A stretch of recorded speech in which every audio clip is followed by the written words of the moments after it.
By accident, I stumbled upon Ethan Shun's phone. He had sent a video of me walking with a cane to a group chat. Who understands this? One message read. Every time I see her limping around, I feel like I could throw up. If I'd known I'd have to spend my life with someone I don't love, I would have rather lost the leg myself. I just want to run away from this wedding. In the next instant, I was taken back to the moment of the accident, just like Ethan always wanted.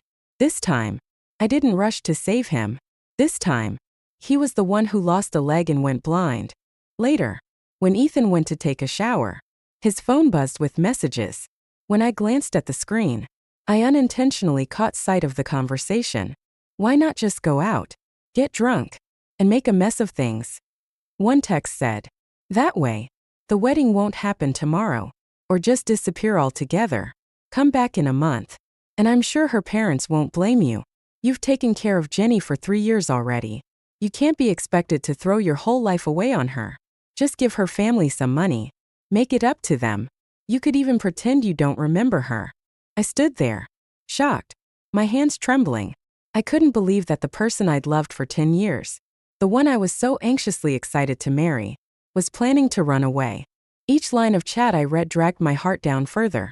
Who understands this? He'd written. Every time I see her limping around, I feel like I could throw up. If I'd known I'd have to spend my life with someone I don't love, I would have rather lost the leg myself. If it weren't for the fact that the Jiang family's company is still worth something, I wouldn't have put up with this for so long.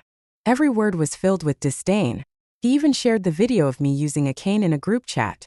In the video, the space where my left leg once was lay empty, amputated below the knee. 3 years ago, when the accident happened, I didn't hesitate to shield Ethan from harm. I took the brunt of the impact, losing my leg as a result. I had been a dancer, but now, I was without a leg. In those dark days, Ethan had seemed so compassionate. He'd lifted me gently into his arms, stayed by my side, encouraging me as I practiced walking again.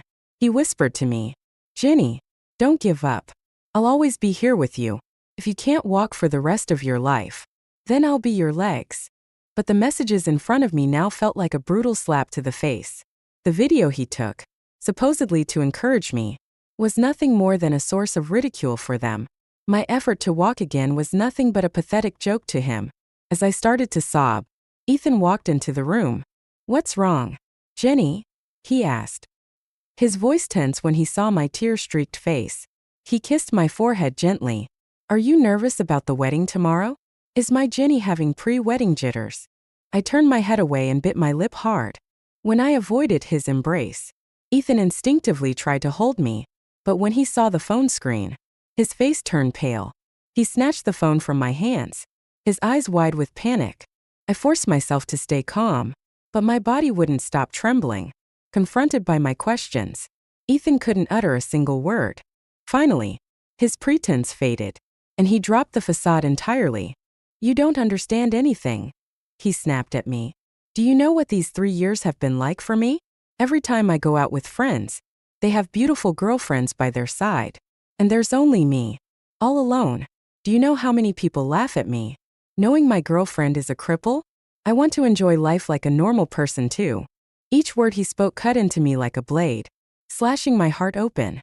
His gaze was laced with pity and scorn, as if the last 3 years of tenderness had been nothing more than charity on his part. If I could, I wish you'd never saved me, he said. My nails dug into my palms, and in that instant, I wasn't sure which pain hurt more. A burning, suffocating feeling overwhelmed me. All I could hear was the buzzing in my ears, and my mind went blank. Suddenly, everything around me changed. I was no longer in the apartment Ethan and I had shared for the last 3 years. I was in the back seat of a car. On the day Ethan and I went to pick up our graduation certificates from college, there was a loud crash as a truck speeding by hit a car ahead of us, which veered to the left. Our car was hit from behind, and my back slammed against the seat. This time, as Ethan had always wished, I didn't throw myself in front of him. The last thing I saw before losing consciousness was Ethan trapped in his seat. I had a long dream. In it, I walked down the aisle in a white wedding dress, heart bursting with joy, waiting for my prince. But in the next moment, The screen that should have shown moments of Ethan and me together suddenly displayed clips of me breaking down in despair, crying uncontrollably. The guests were all pointing fingers at me, and my groom reached for another girl's hand instead. He smiled and said, "Ginny, forgive me. I just can't spend my life with someone I don't love. I can give you lots of money, but I can't keep taking care of you. The only one I've ever loved is Chloe." He left me standing there, alone at the altar, with everyone's eyes on me, filled with pity. I felt like a clown abandoned by the whole world, filled with a hatred I'd never felt before. The intense hatred threatened to swallow me whole. Stumbling and unsteady, I moved like a madwoman. The scene shifted. I found myself on the rooftop of the hotel, the hem of my white wedding dress fluttering in the wind. I spread my arms wide, like a butterfly about to take flight. All I could hear was my mother's desperate scream. When I woke up in the hospital, Ethan Shun was already in the emergency room. For a moment, I was stunned, unable to believe I'd truly returned. I thought it had only been a dream, but as I pinched the flesh on my left leg, the pain felt real. Overcome with joy, I burst into tears. My mother hugged me tightly, her warm tears soaking through my clothes. "Ginny, you nearly scared me to death," she said, her voice trembling with the relief of having me back. But unfortunately, Ethan, memories from my previous life surfaced. My mother's struggle to hold back tears and the chaotic, mournful cries at the wedding. Everything felt like it had happened in another lifetime. How lucky I was to have a second chance. Bearing the pain, I limped to the door of the emergency room, where I could hear the heart-wrenching cries of the Shun family. "No, you can't amputate," one voice shouted. "How could you? Ethan is so proud. He would never accept this." It was Mrs. Shun, crying in despair. Yet, despite their pleading, the doctor regretfully shook his head. "He has a comminuted fracture, and there's also a blood clot in his brain. If we delay any further, we might miss the best window for treatment." In the end, Ethan lost his leg, and it was worse for him than it had been for me. His entire left leg was amputated from the hip down. The doctor also said that, due to the blood clot in his brain, there was a high chance Ethan might go blind. Over the next 2 days, I frequently visited Ethan. The person lying in bed, pale and unmoving, was nothing like the proud, vibrant Ethan I once knew. I sat silently by his bedside, waiting for him to wake up, ignoring my own pain. To everyone else, it seemed like I was deeply devoted to Ethan. Even Mrs. Shin encouraged me to go home and rest, but I stubbornly shook my head, squeezing out a few tears. "I'm fine," I whispered. "I just want to be here when Ethan wakes up. I don't want him to feel sad." In truth, I just wanted to see him wake up, so I could say to him, "Your crippled state is truly disgusting." What would the golden child of the Shun family think when he realized he hadn't only lost a leg but was also blind? On the 5th day, Ethan finally woke up. The room was a mess. Courtesy of him, I assumed. A nurse was picking up shattered pieces from the floor while Mrs. Shun stood nearby, her eyes red and swollen. Though weak, Ethan had enough energy to rage. He hadn't completely fallen apart yet. Perhaps I had underestimated him. He lay on the bed, vacant eyes staring at nothing, resembling a lifeless doll. Just as the doctor had said, the pressure from the blood clot had left him temporarily blind. When his condition stabilized, he'd be able to see again. Mrs. Shun pointed to Ethan's leg, then shook her head at me, and I suddenly realized he didn't yet know his leg was gone. But I had no intention of letting him remain in the dark. Acting as if nothing had happened, I rushed to his side, gripping his hand and sobbing, "Ethan, stay strong. We can get you a prosthetic leg. You'll still be able to ride horses and race." I knew Ethan would be devastated, but I hadn't expected his reaction to be so extreme. He gripped my hand tightly, his voice tense. "What did you just say? Say it again." Startled, I couldn't pull away from his grasp. Despite the pain in my hand, I continued to comfort him. "Ethan, if you want to cry, just cry. I'll stay with you." Like a madman, Ethan tore the 4 needle from his hand, trying to reach down to feel his leg, but he found nothing. Stunned, he started to tremble, then screamed, pounding his remaining leg with his fists. Mrs. Shun rushed to hold him, but he shoved her away, shouting, "Get out, all of you." Get out. For a long time, he sat there, exhausted, finally letting go with a look of despair, his voice tinged with tears, like a trapped animal. I stood nearby, laughing bitterly, tears streaming down my face, not out of sorrow for him but because I was reminded of my past self. In my previous life, when I first learned about my amputation, I had felt the same despair. I trained in ballet for 18 years. Even my teachers had said I was destined to be the brightest light on stage. But I lost my leg, and with it, my dream was shattered. I would never forget that darkest time. I locked myself in my room all day, unwilling to see anyone. I just wanted to hide in a secluded corner. Everything seemed to touch my raw nerves. I couldn't stop myself from self-harm, even contemplating suicide. It was Ethan Shun who broke down the locked door and pulled me out of the blood-stained room, holding me tightly and gently kissing my cheek. Ginny, I'm sorry. I didn't protect you. Blame me. But don't hurt yourself. He convinced my parents and brought me to his apartment, promising with utmost sincerity that he would take care of me for a lifetime. But in the end, it was all a lie. After we got engaged, Ethan used the resources of the Jiang family, which were superior to the Shen families, to rapidly expand the Shen Group's business. In just 3 years, the Shen Group became one of the top enterprises in the capital, leaving the Jiang family far behind. He even sabotaged the Jiang family in a land bid, suppressing the Jiang Group both overtly and covertly. I remember my mother hinting at these things, but I was too dependent on Ethan then to see what he was really plotting. It wasn't until I saw those chat logs with my own eyes that I realized how terribly wrong I had been. Looking at the devastated Ethan lying in bed now, a thought of Chloe in my mind. Since I had been reborn, I would repay Ethan for everything he'd done to me. If he didn't love me, I would force myself to stay by his side. I'd make him rely on me, fall in love with me, until he couldn't live without me, only to then throw him into despair. So, I hugged Ethan, speaking each word deliberately under Mrs. Shan's shocked gaze. Don't worry, Ethan. I'll take care of you for a lifetime. Even if you've lost a leg, I'll still be with you.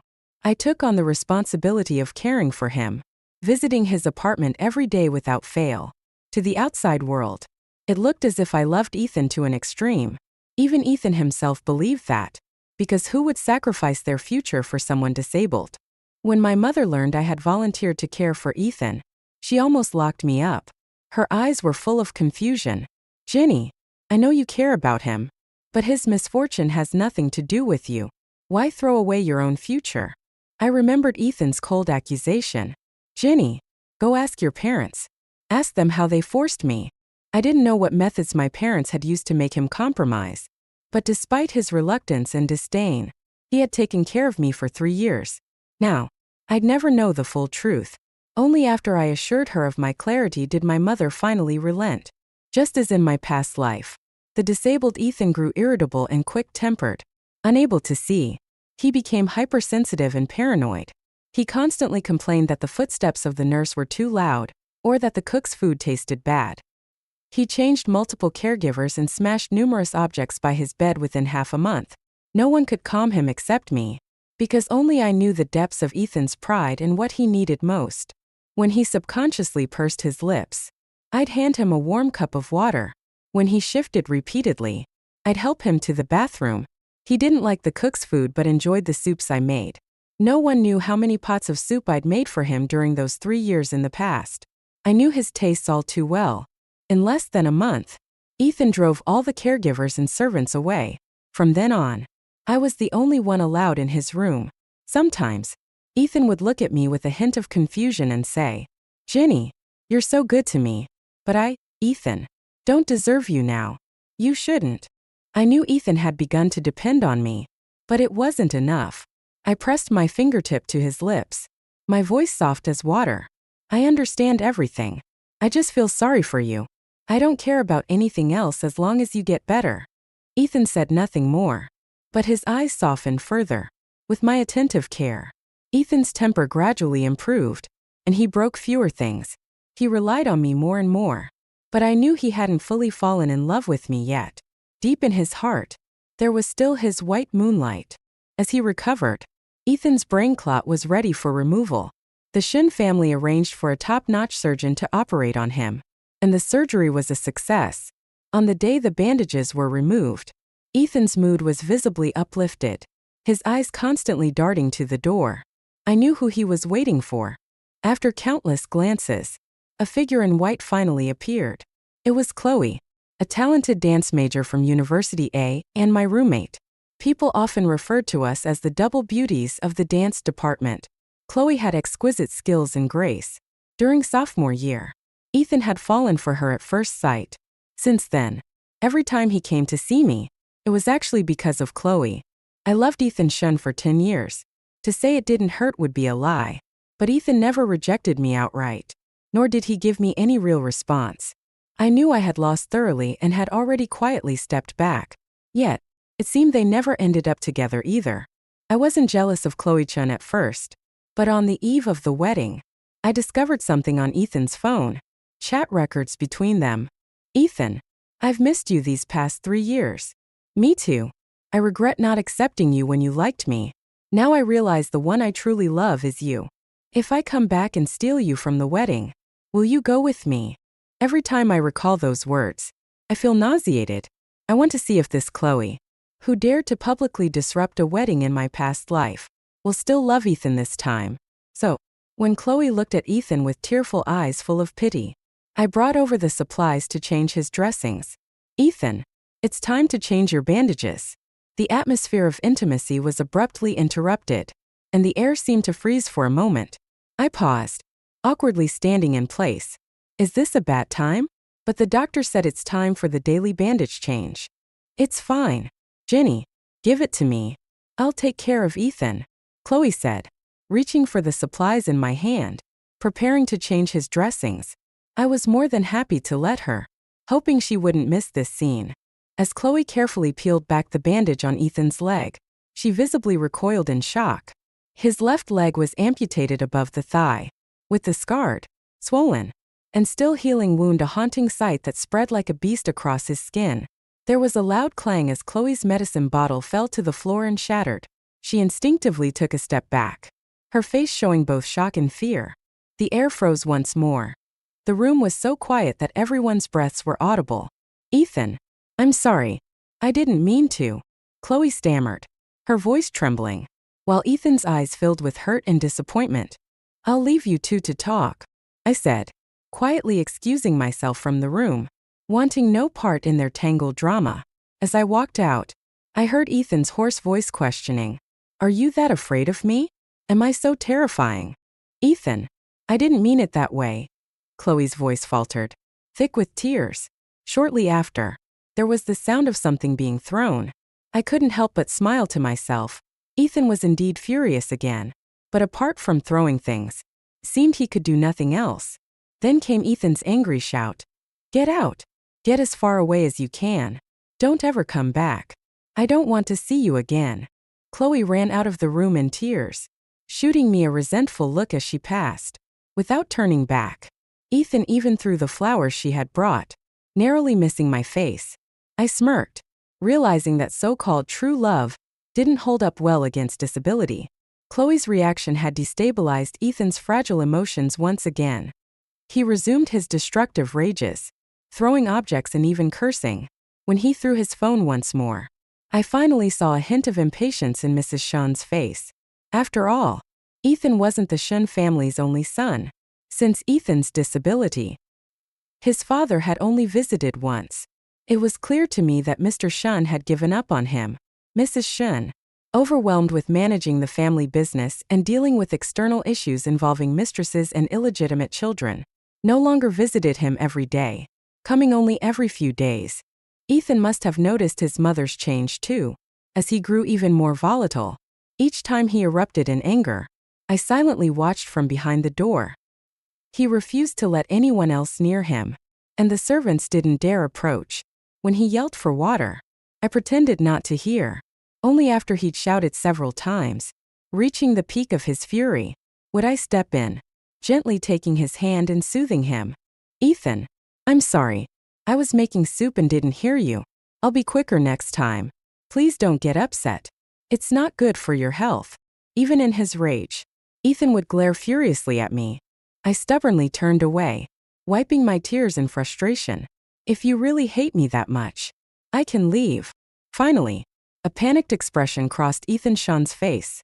He gripped my hand tightly, fragile and desperate. Don't go, Jenny. I have no one left but you. Time passed, and gradually I realized Ethan couldn't live without me anymore. His body was slowly recovering, and I was thrilled to have finally been accepted into a city's ballet company. After 3 years, I stood once more on the familiar stage, almost moved to tears. As the light music played, I stretched my feet, lifted my shoulders like a butterfly in flight, and reached my arms upward as if I could touch the starry sky. Each leap and spin filled me with endless energy. Because of my exceptional performance, the director recommended me for a ballet competition. To practice more, I went to Ethan's apartment less frequently. His caretaker called me several times, and when I finally made time to visit, she was relieved. Miss Jiang, you're finally here. Young master had another tantrum, and we couldn't calm him down. As soon as I stepped inside, I saw Ethan's expressionless face. His first words were accusing. What have you been so busy with lately? Why haven't you come to see me? Raising an eyebrow, I realized that even the once proud Ethan Shun was now just like anyone else. I smiled at him and happily shared. Before graduation, I applied to join a city's ballet company, and I got in. The director even chose me to represent the company in a competition. I ignored the increasingly dark expression on Ethan's face and continued, growing more excited. That's enough. Jenny. He cut me off. I quickly covered my mouth, feigning a slip of the tongue. Then, glancing down at his empty left leg, I lowered my head apologetically. I'm sorry, Ethan. I didn't mean to. After a pause, I continued. I was just so happy. I've been so focused on practicing that I neglected you. Once the competition is over, I'll definitely. Before I could finish, Ethan punched the table hard. You're doing this on purpose, aren't you? Just flaunting my ruined leg to mock me, he sneered, bitterly murmuring. Even you see me as useless.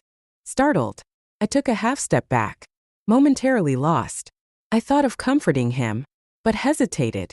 I didn't mean it. Ethan, if you don't want me around, I can leave. Wiping the tears from my eyes, I turned to go. Suddenly, there was a heavy thud. Ethan had tried to reach for me, but in his desperation, he had fallen from the bed. Seeing him like this, I remembered the time he had mocked me, saying, Jenny, you look like a clown hobbling around. Now it was him who resembled a clown.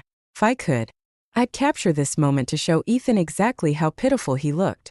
Since that day, Ethan grew even clingier, as if afraid I'd leave. He began calling me endlessly every day, busy with ballet practice. I often ignored his calls, only to find streams of messages from him. Jenny, will you come see me today? Jenny, I miss your rib soup. The caretaker's just doesn't taste as good. I didn't respond, simply muting my phone. My ballet friends teased. Are you fighting with your boyfriend? I laughed and shook my head. Not a boyfriend, just someone clingy and needy. I suddenly realized that playing hard to get worked well with Ethan. With his family's abandonment and his perfect girl out of reach, he had become a cast-off no one wanted. Meanwhile, I had become his most important emotional support. Watching him oscillate between fear of losing me and intense dependence, I knew my plan was working. All I had to do was mention leaving, and he desperately begged me to stay. For some men, seems, the unattainable is the most desirable, and I found it deeply satisfying to mess with Ethan every now and then. Ethan's birthday was approaching. Since his accident, he'd avoided people and cut contact even with his childhood friends. A week ahead of time, I contacted his old friends and prepared a big surprise for him. On his birthday, they showed up early with a huge bouquet, and his closest buddy even brought a limited edition sports car to surprise him. As they entered, Ethan was practicing walking with a crutch. Hey, Ethan, look what we got you. The latest supercar. Our eyes met at that moment. I could clearly see the shock in everyone's eyes, apparently. The outside world hadn't yet heard that Ethan Shun, once the pride of the Shun family, was now disabled. His friends stammered as they tried to greet him, calling him Brother Ethan, while his face turned ashen with a look of shame and discomfort. Who could have imagined that the once golden boy Ethan Shun would end up in such a state? Since the accident, Ethan could hardly stand the mention of cars, and the arrival of his racing buddies, along with a luxury car as a gift, was like salt in his wounds. His fists clenched tightly, the veins on his hands clearly visible, and when he saw the car keys in his friend's hand, he nearly roared. "Who let you in here? Who told you to come? Get the hell out."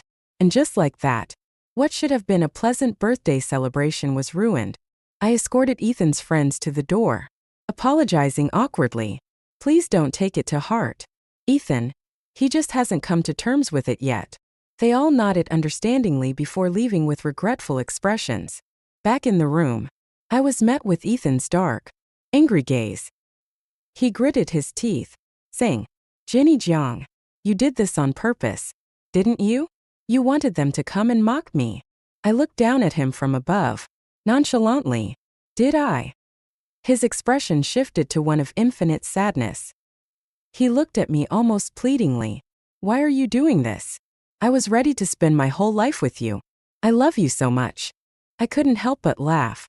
Back when I needed his love the most, he found me repulsive, complaining to his friends every time we were close, saying, "She's disgusting.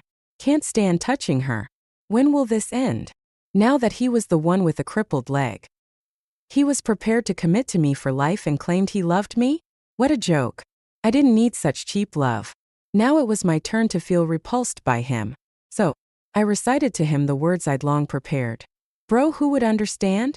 Every time I see her limping around, it makes me want to throw up.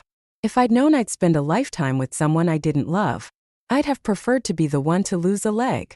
Watching Ethan's face fill with confusion, I stepped closer and leaned into his ear, smiling as I whispered, "How does it feel to be humiliated, Ethan? Because in my previous life, you treated me just like this. Did you really think I'd devote myself to loving a cripple like you?" Ethan's eyes widened as if recalling something, and he gripped his head, trembling in pain. He fell to the floor, rolling in agony, cold sweat breaking out on his forehead. I looked on indifferently, feeling a deep satisfaction. No one knew how many nightmares I'd endured since my rebirth. Dreams where Ethan pretended to cherish me only to push me into the abyss. Waking up from those nightmares, I would often be shaken, fearing my rebirth was just a dream, and that I'd soon return to being Jenny Jiang, the bride abandoned on her wedding day. I fixed my gaze on his injured leg, spitting out the words, "Ethan, you look truly disgusting with one leg." At last, Ethan crumbled completely, staring up at me with bloodshot eyes, a pitiful growl escaping his throat. I ignored him, opened the door, and left, his desperate plea echoing faintly behind me. "Jenny, don't go, please." With that, my ties with Ethan were fully severed, and I no longer needed to visit his apartment. I focused solely on preparing for the ballet competition. Few days later, news spread through our circle that the Shun family's heir had become a cripple. Ethan's mother called me a few times, each time begging me to visit him. I refused again and again, but she wouldn't give up. "Ning Ning, please just go see Ethan. He won't listen to anyone else but you. Just visit him at the hospital for old time's sake." After hanging up, I found it laughable. After all I'd done to him, he still wanted me to visit? He wasn't afraid I'd say something even more hurtful? I dismissed it, focusing entirely on my training. Day and night, I practiced tirelessly. No one knew how much effort I put into it, but I knew how much I'd longed for that stage over the past 3 years. Every move, every turn, filled with elegance, brought tears to the audience's eyes. Finally, the day came, and I won the competition with a resounding victory. The applause thundered through the hall, almost deafening, and tears filled my eyes. In that moment, I forgot the hatred, the pain. I was nothing but the shining swan on stage. It felt as if a heavy stone in my heart had finally lifted. The competition had ended, and with it, so much more. I received a call from Ethan Shun. His voice was gentle, with a faint hint of laughter. "Jenny, congratulations." "Thank you," I replied. In a haze, I heard him take a deep breath and say, "Jenny, I remember everything from before. I know I wronged you, that I toyed with your feelings. You have every right to hate me, but I never wanted you to die. I turned my head to watch the neon lights flicker outside and didn't reply. Ginny, do you feel anything for me besides hate? He asked, his voice hesitant. No, I cut him off, firm and resolute. Some things were doomed from the start to be beyond repair. There was a brief silence on the other end before I heard him murmur, I see. The next time I saw Ethan Shun was in a hospital corridor, sitting in his wheelchair. His face was pale and exhausted. The once vibrant young man seemed like a withered old soul. His nurse told me he was refusing treatment, and his injuries from the car accident had flared up again. After Ethan became disabled, it only took a few short months for his illegitimate half-brother to be openly welcomed back into the family and take over the Shun family business. Ethan's mother was so infuriated that she ended up in the hospital, while turmoil consumed the Shun family. Yet, Ethan seemed to have no desire to fight for anything. He stayed in his apartment day after day, staring blankly at the crabapple blossoms in the garden. When our eyes met, Ethan's expression froze in surprise, and an uncontainable glimmer of hope flickered in his gaze. Ginny, did you come to see me? He asked.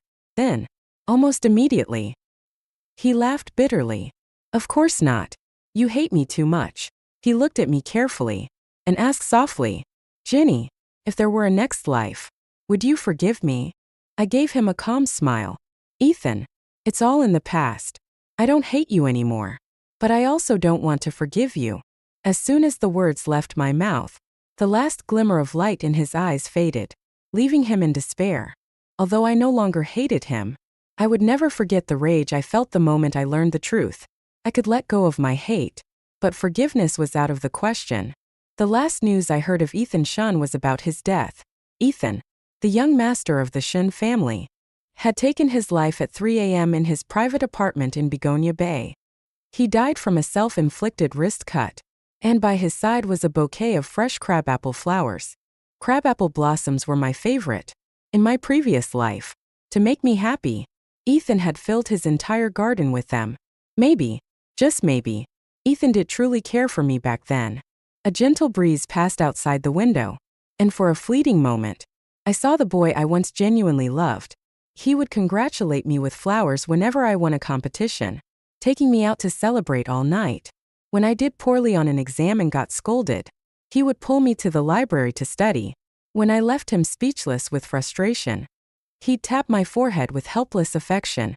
I would push through a crowded hallway, holding his backpack like a fool, watching him play basketball, and then ride home together on his bike at sunset.